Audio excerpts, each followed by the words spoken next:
What's up my friends, welcome back to the channel. Tomorrow is World Gin Day 2023 and for the second year in a row we've teamed up with Empress 1908 Gin to celebrate this delicious day. This year they want to know how you enjoy Empress in your corner of the world, and personally since I moved to Spain, I developed two new passions.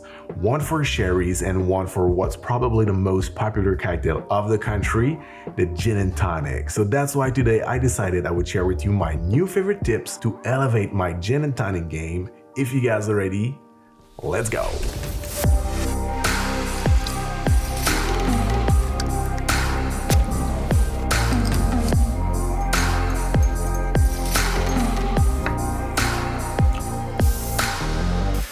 Okay, so long before gin and tonic started to be consumed as a recreational beverage, it was more like a cure for malaria. It was created in the 18th century by the Presidency Army, a British military force operating in India, where malaria was a persistent problem. It was already common knowledge back then that quinine was a good remedy for this disease. Unfortunately, it came at a cost: its extreme bitterness. Officers didn't like to take it, but since they were already provided with a daily ration of gin, that's when they had the idea to combine quinine with gin, sugar, and lime juice to make it more palatable.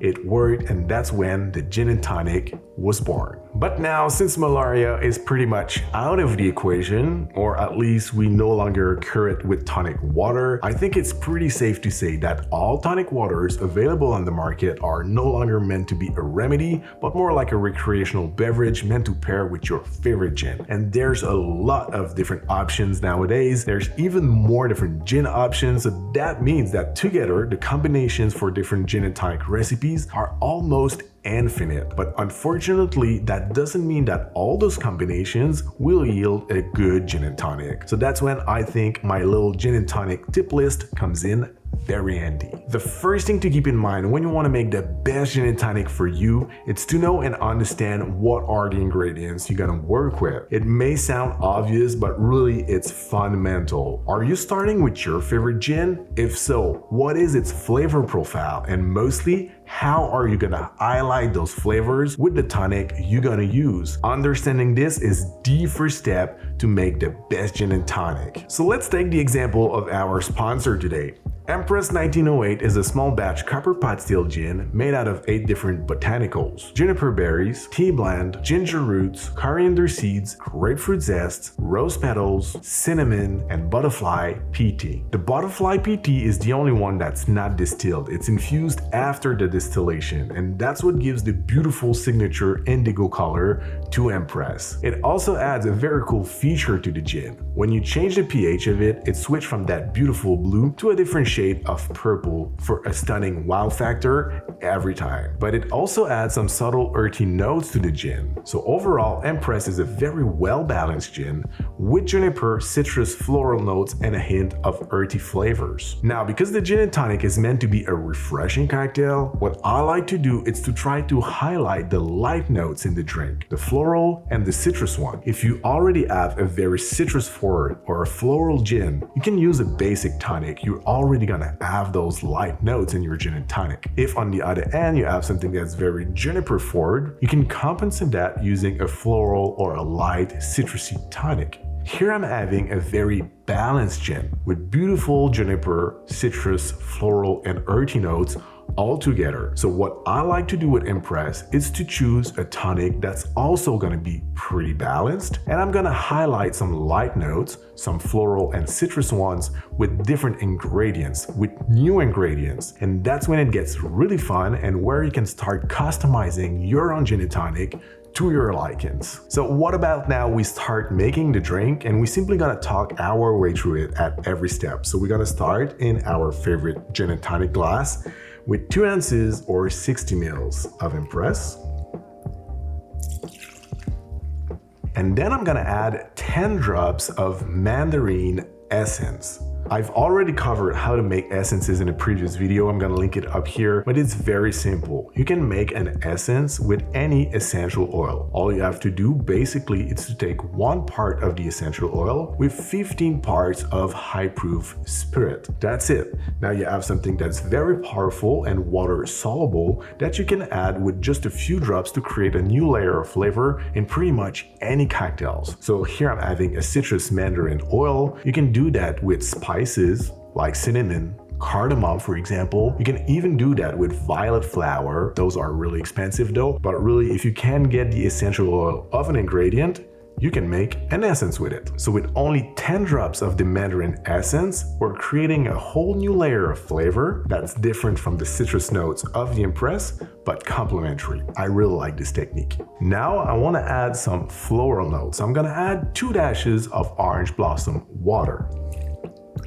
It's really gonna go well with the rose petals in the Empress. It's gonna highlight those floral notes. We're gonna have something that's very light and refreshing and super well balanced. Now it would be the time to add some ice to our GNT, but before I do so, I would like to take a second to make a quick statement. I'm sorry if I digress, but I think it's important. I'm really sick of the belief that a lot of ice in a drink is a scam. It couldn't be further from the truth. It's just simple science. A lot of ice will get you something colder. Something colder will dilute slower, and something, especially a drink that dilutes slower, is a cocktail tastier. That's it. I always say if your cocktail doesn't fit in your glass once it's already filled up to the brim with ice, that doesn't mean that you have too much ice, it simply means that your glass is too small. It's especially true with that glass here, that large Copa glass. Even filled up with ice, you can easily fit more than 200 ml of tonic in there. And with 2 ounces or 60 ml of gin, you don't want more than 100 or 120 ml of tonic, otherwise you won't taste the gin anymore, and that can ruin your GNT. On a related topic, if you're not a huge fan of stem glassware like this, if you prefer Collins or highballs for your GNT, what I love to do then is to use my clear sphere ice mold and place some fresh herbs in the mold. That way, if you sip on your gin and tonic, if it's a thing, when the ice is gonna melt, it's gonna release some aroma and some flavors, so it's a great way to add an additional layer of flavor to your GNT. So now, all that being said, I can fill up my glass with ice to the brim.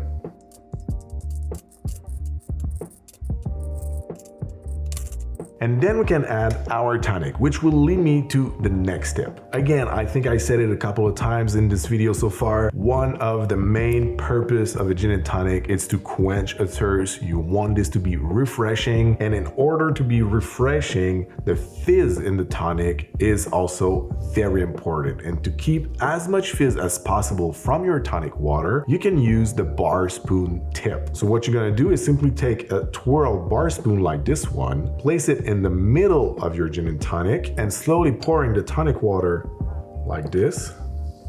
It's gonna slide down the bar spoon, and even though it looks a little bit gimmicky, it really helps to keep the fizz in the water. And I don't know if you remember, I told you we will use only 100 ml of tonic. This is a 200 ml bottle.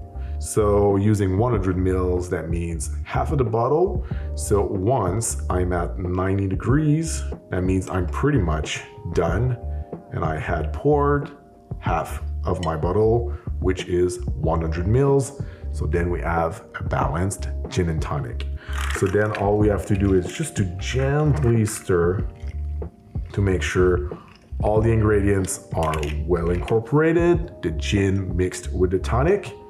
And now it's time to talk about some garnishes. For me, a great garnish in a gin and tonic is simply one that will highlight the flavors and botanicals of the gin or the tonic. I like, for example, to use rosemary in a gin and tonic using a gin that's juniper forward. I like to use a star anise also in some that are using some tonics that are spicier. But here with the Empress, I want to highlight the citrus note and the grapefruit in the gin. So I simply gonna express a grapefruit zest over the drink. I'm also gonna add a grapefruit slice. It's gonna infuse in the drink. It's gonna taste it even brighter. And lastly, 2 lime wedges, one to juice over the drink to balance the sweetness of the tonic with its acidity, and the extra one just sitting on top like this to look pretty, and also if you want to rectify the acidity a little bit further down the road. And this for me is how we make the perfect gin and tonic. So to recap a little bit, you need to understand your gin, its botanicals and its flavor profile, what you want to do with it, what are the flavors you want to highlight. If you want to create new layers of flavors with citruses or spices, I highly recommend the essence method. If you want to highlight some floral notes, I highly recommend the flower waters. Then choose your glassware properly because you want to be able to add a lot of ice. You want your gin and tonic very cold and you don't want it watered down. Pour your tonic to keep as much fizz as possible and garnish wisely to create some aromas that will pair with your gin and your tonic. So my friends, this is it for me today. Thank you very much for watching. I hope you enjoyed this video. Thank you very much Impress once again for sponsoring this episode. Don't forget to visit their website if you want to know where you can purchase Impress. If you want to have great ideas for cocktail recipes, there are a lot on that website, plus all the information you want if you want to know how the gin is made. By the way, if you ever happen to be in Victoria, BC, where the gin is produced, go visit their distillery. It's a beautiful location and you will see and understand how much love is put in that bottle. I was there. I loved it. It's a great place. So my friends, once again, thank you very much for watching. Have a great day and see you very soon. Cheers.